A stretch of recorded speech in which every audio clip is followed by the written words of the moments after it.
안녕하십니까. 소음 감지 카메라를 강의하게 된 WMB 팀 황현입니다. 이번 장에는 기타 제어 및 풀이의 변환 관련된 내용입니다. 목차는 페리페럴 SPI, 페리페럴 GPIO, 그 다음에 FFT, Fast Fourier Transform 관련된 내용입니다. 시작에 앞서서 GitHub 주소 알려드릴게요.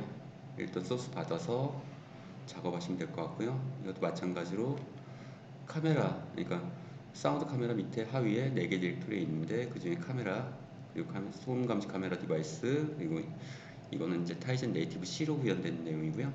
보시면 될 것 같습니다. 참고 사이트입니다. 이게 좀 저도 참고를 많이 했던 사이트고요. 타이젠 참고 사이트 중에 페리페럴 API, SPI 관련된 부분입니다. 그래서 MCP3008 ADC를 이용해서 활용하는 거, 그리고 SPI 관련된 설명도 잘 되어 있기 때문에 이 부분을 한번 읽어보시고 진행하시면 될 것 같아요.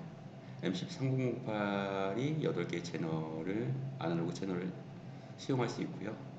여기서는 이제 일반적으로 클락, 디지털 인풋 아웃, 그 다음에 셀렉션이 있습니다. 그 내용은 쭉 읽어보시면 다 이해가 되시리라 믿고요. 다음 넘어가겠습니다. 페리페럴 SPI입니다. 주변, 이게 이제 직렬 주변 기기의 인터페이스 버스이고요. 그러니까 시리얼 페리페럴 인터페이스 버스이고요. 이거는 뭐 SPI 버스라고 부릅니다. 모토로라에 의해서 개발된 풀 듀플렉스 통신이 가능한 동기 통신 규격이다. 그래서 이게 이제 비동기 같은 경우는 이제 프레임을 인지하기 위한 스타트 비트, 뭐 스탑 비트, 뭐 이런 스탑 패턴, 뭐 이런 게 있고요. 동기화하기 때문에 양쪽 간에 서로 동기화를 위한 클럭이 필요하게 됩니다. 그래서 클럭이 있어야 되고요. 아이스퀘어 C와 마찬가지로 마스터 슬레이브 방식입니다. 그래서 저희 같은 경우에는 지금 라즈베리 파이, 그러니까 타이젠 OS가 탑재된 라즈베리 파이가 마스터 동작하게 되고요. 그 다음에 MCP3008이 슬레이브로 동작하게 됩니다. 일단 마스터가 동기를 위한 클럭을 출력하고요. 이게 이제 언제 쓰냐면 MCU의 GPIO 포트가 모자라거나 아니면 데이터 송수신을 위한 프로토콜, 그러니까 프로토콜을 굳이 구현 안 해도 그냥 클락에서 데이터를 받기 때문에 뭐 이게 좀 약간 간단하다, 뭐 이렇게 생각할 수 있을 것 같아요. 그리고 이제 뭐 SPI는 4개의 논리 신호가 필요합니다. 그래서 뭐 클락, 그러니까 시리얼 클락이라고 하든지 아니면 클락이라고 하든지, 그 다음에 마스터 아웃, 슬레이브 인, 마스터 인, 슬레이브 아웃. 뭐 데이터 입출력이니까 풀 디플렉스니까 단방향식입니다. 그래서 마스터에서 슬레이브 쪽으로, 슬레이브 쪽에서 마스터 쪽으로 가는 데이터 회선 2개, 그리고 셀렉션하는 슬레이브 셀렉트, 아니면 뭐 셀렉트라고 하는 뭐 SSCS, 이게 4개의 논리 신호가 존재합니다. 라즈베리 파이도 보시면 여기 보시면 19번, 21번, 23번, 그리고 라즈베리 파이는 2개의 CS 포트가 있는데요. 8번, GPIO 8번하고 GPIO 7번이 사용됩니다. 이렇게 5개, 아니면 여기 이제 SPI, 그러니까 SPI 0번을 위한 4개 포트, SPI 1을 이용한 어디 있나? 예, 여기 4개 포트가 존재합니다. 제가 잘못 말했네요. 예, SPI 1을 위한 CS 셀렉션, 이건 이제 브릿지에서 쓰면 되고요. 다시 SPI 1을 위한 2개, 이렇게 해서 쓰시면 됩니다. 페리페럴 디바이스의 SPI 관련된 부분입니다. MCP3008을 저희는 쓰고 있고요. 왜냐하면 그 마이크 앰프 자체가 수신되는 시그널이 아날로그고요. 아날로그를 디지털로 전환해야 되는 ADC 컨버터를 써야 돼서 MCP3008을 쓰게 됐는데요.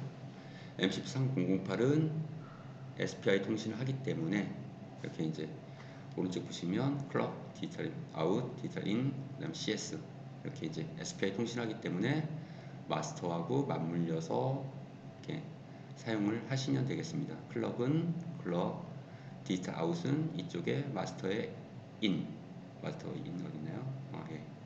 이쪽. 그다음에 디지털 입력, 슬레이브 입력은 여기 마스터 아웃. 그다음에 CS는 CS 여기 0번 연결하게 되고요. 실제 코드입니다. 여기서 잘 보시면 이거는 이제 아까 참조 코드, 이 코드 안에 있는 내용을 그대로 가져와서 썼어요. 그래서 구현된 내용은 크게 별건 없고, 다만 저기 이제 SPI CS는 0번 지정이기 때문에 0번을 썼다. 이렇게 보시면 될 것 같아요. 페르페라 SPI 연결입니다. 그래서 MCP3008의 구조가 이렇게 되어 있으면 저는 이제 라즈베리 파이의 핀 배열을 19, 21, 23, 24에 이런 식으로 연결을 했고요. 그 다음에 이제 MCP3008의 채널이 1번부터 8번까지가 있는데요. 저는 순서대로 1, 2, 3, 4, 5, 6, 7, 8 이거의 순서를 여기 아날로그 아웃풋을 다 채널에 각각 다 연결한 구조입니다. 여기 회선을 보시면 아시겠지만 여기 이제 MCP3008 있고요. 여기 회선을 다 위에 하나씩 다 8개의 회선을 다 꽂아 놓은 겁니다.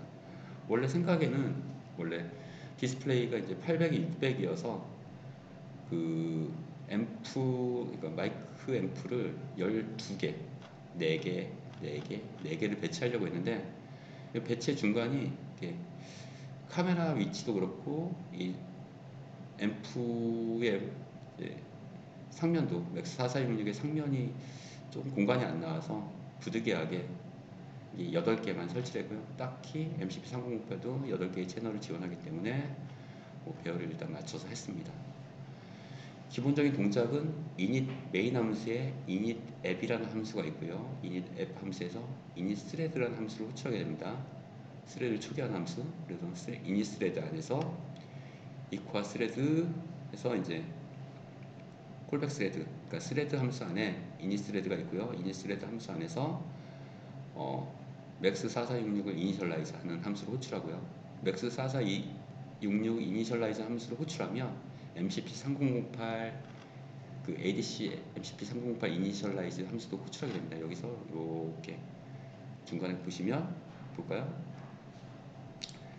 4466 리드 여기 보시면 이니셜라이즈 하면 실제로 MCP 그 3008 이니셜라이즈 하는 함수가 호출이 되고요. 그래서 초기화가 되고 아까 요 앞에 나온 이니셜라이즈 함수를 호출하게 되고요.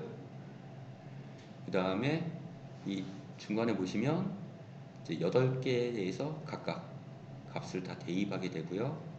대입한 다음에 그 콜백 엠스레드를 호출하게 됩니다. 콜백 엠스레드는 각각의 얘가 독자적으로 각각의 앰프가 마이크 앰프가 독자적으로 음원을 소리를 수집하고 그거에다 분석할 수 있게 하는 스레드입니다. 그래서 이 thread.c에 가서 콜백 엠스레드를 보시면 마이크 맥스 4466을 리드하게 되어 있고요. 마이크 4466을 그러니까 자기 거만 계속 리드하는 거거든요. 그러니까 얘는 이것만 계속 리드, 얘는 얘를 통해서 리드해서 전달, 얘도 이쪽으로 전달, 5번도 이렇게 전달, 6번 전달, 7번 전달, 8번 전달 이런 식이고요. 그래서 계속 리드하게 되면 맥스 4466 리드 함수를 보시면 여기서 ADC MCP3008 리드 함수를 호출하게 됩니다. 그러면 이 함수처럼 나는 0번 채널을 읽고 싶다 하면은 여기에 TX0, TX1에 그 MCP308 TX 채널 제로라는 값을 어사인하고 SPI를 통해서 트랜스퍼하고 읽는 동작 읽어드린 동작을 진행하게 됩니다.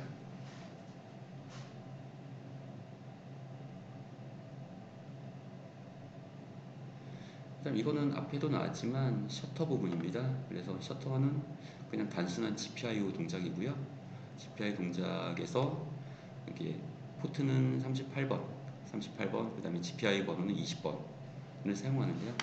그래서 셔터는 뭐 카메라 캡처, 앞장에서 카메라 캡처할 때 카메라 버튼을 누르면 카메라 캡처 그 샷 버튼을 누르면 샷 버튼에서 그 콜백 함수가 호출되고 콜백 함수 안에서 셔터라는 함수를 호출하게 됩니다.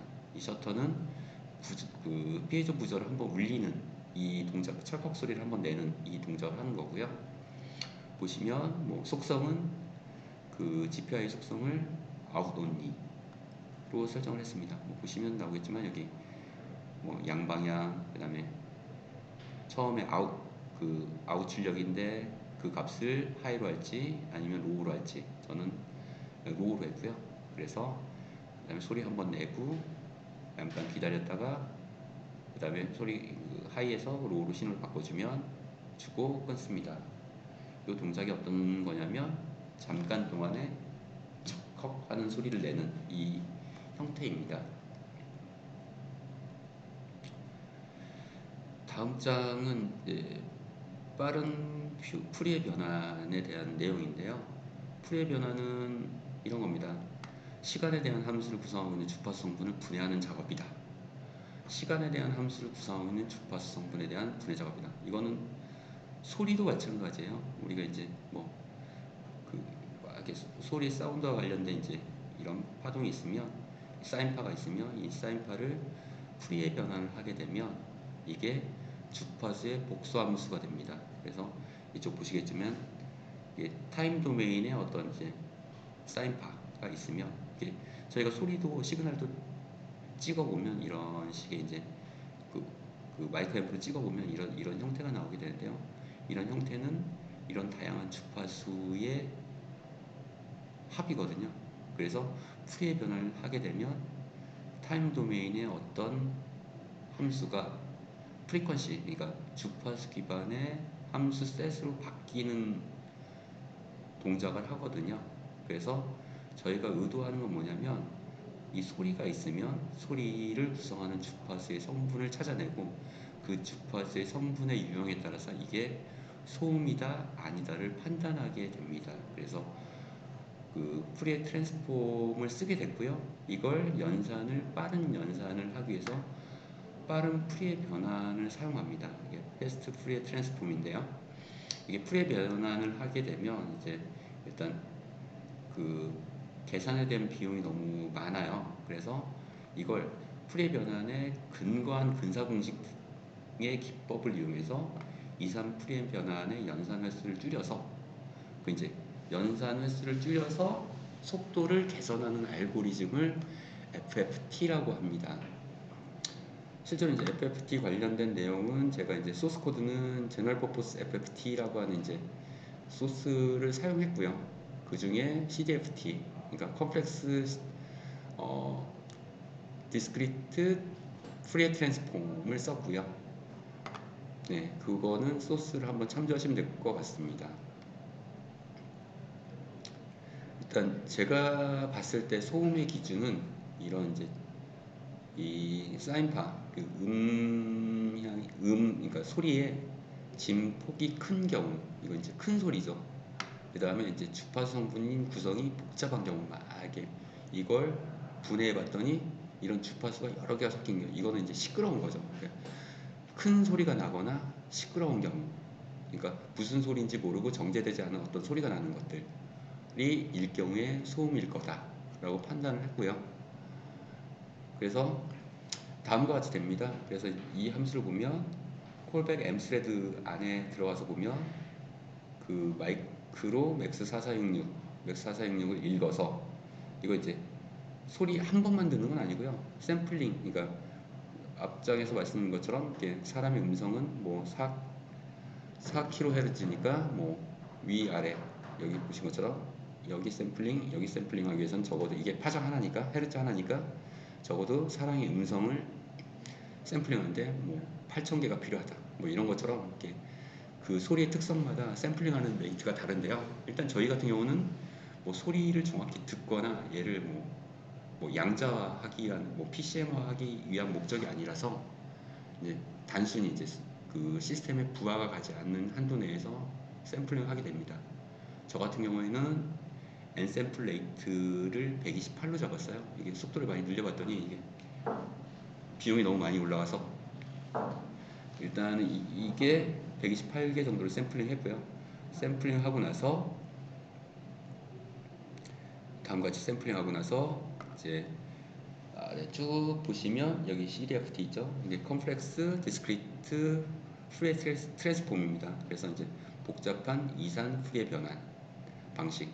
여기 앞에 이 제너럴 퍼포스 FFT 중에 가장 저한테 적합하다고 생각을 해서 그 CDFT 알고리즘을 썼고요. 그래서 양의 분면, 음의 분면 두 번의 연산을 거쳐서 처리를 하게 되고요. 뭐 내부적으로 이제 이 코드 안에 내용을 보시면 CDFT의 내용은 뭐 Fsub, 뭐 Bsub이 있는데요. 뭐 코드의 내용은 다른 것 같습니다. 정확한 이렇게 제가 이렇게 자세한 뭐 이렇게 알고리즘의 구현체를 정확히 알지는 못하고 일단 응용 단계에서 사용을 하고 있는 거예요. 그래서 그 오디오를 128개 정도 샘플링해서 그 샘플링 안에 내가 반복 어떤 주파수의 어떤 특성을 띠고 있나라고 판단을 하는 겁니다.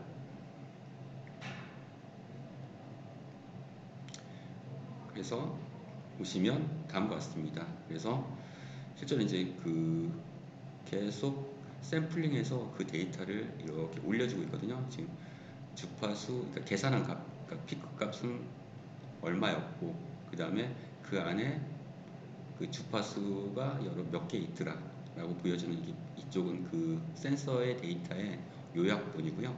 실제 센서 데이터를 샘플링한 데이터를 이렇게 쭉 올려주면 이런 파형을 갖습니다. 그래서 지금 같은 경우는 이렇게 지금 소음이 없을 때, 소리가 조용할 때 그 센서된 내용입니다. 그래서 일정한 파형, 그러니까 큰 변폭이 없고 일정한 파형의 주파수를 보여주고 있고요. 이걸 FFT, 그러니까 그 프리에 트랜스폼으로 돌려보면 특정 주파수 영역만 계속 표출되는 걸 볼 수 있습니다. 이거 같은 경우에는 이제 소음 없이 잔잔한 유형, 그러니까 그냥 생활 소음 정도의 수준에서 그냥 잔잔한 모습을 보여주고 있다라고 보시면 될 것 같고요. 좀 자세한 내용은 이쪽 소스 내용 보시고 제가 어떻게 적용했는지, 적용하는 거는 그냥 마이크 앰프, 그냥 개별적인 마이크 앰프가 각각 M 스레드로 돌고 있고 그 안에서 샘플링 128개를 계속 샘플링해서 이 안에서 피크 값도 찾고 그 다음에 그 사운드 파형에 대해서 그 프리에 트랜스폼, 그러니까 FFT를 돌려보고요. 그 다음에 FFT를 돌려서 얘네의 주파수 구성 성분이 몇 개인지를 찾아서 이 값을 각각 서버 쪽으로 다 전달해 주는 거고, 그 다음에 화면에 표시하기 위해서 노이즈 디텍션을 합니다. 그래서 얘가 얼마나 소음 정도가 있는지를 봐서 이 값을 계속 기록을 하고 있고요. 나중에 그 M 스레드 말고 코디네이트 스레드가 이 값들을 다 취합해서 화면에 그 뷰 파인더에 있는 화면의 열화된 모습, 그러니까 빨갛게 히트맵으로 표현할 수 있는 모습을 다 집계를 내놓으면 그 두 아이들러가 그걸 받아서 실제 화면에 뿌려주게 됩니다. 앞서 설명드린 것처럼 스레드는 그 베이스 UI의 화면에 접근할 수 없기 때문에 집계만 내고요. 두 아이들러가 이 집계된 내용을 화면에다가 그려주는 형태로 구현되어 있습니다. 네, 프리의 변환 아까 설명드렸고요. 이게 프리의 변환에서 보여지는 파형이고 실제 주파수를 분해해서 보면 될 것 같습니다. 네, 여기까지 강의를 마치고요. 예, 다음 장에는 다른 내용으로 강의를 시작하겠습니다. 감사합니다.